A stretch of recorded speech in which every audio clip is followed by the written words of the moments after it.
Sir, yung ano ni Attorney Sheila, yung ino-oppose niyo yung marking nung yung supposed affidavit ni Las Cañas. So anong sir? Ano magiging kumbaga bakit niyo ino-oppose? Well, because nabanggit na po ni Attorney Vinluan noong kanyang cross-examination na yung affidavit is not notarized. So sa atin hindi siya affidavit, and then we're not even sure if it was signed. So nasabi nga ni Attorney Mark Vinluan na yun ay mere scrap of paper.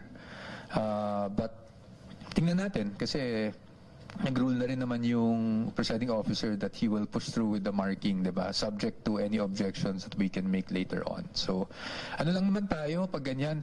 Alam nyo, we always advocate for something, both the prosecution and the defense, but at the end of the day, kung anong sabihin ng presiding officer or ng impeachment court, kailangan galangin talaga natin.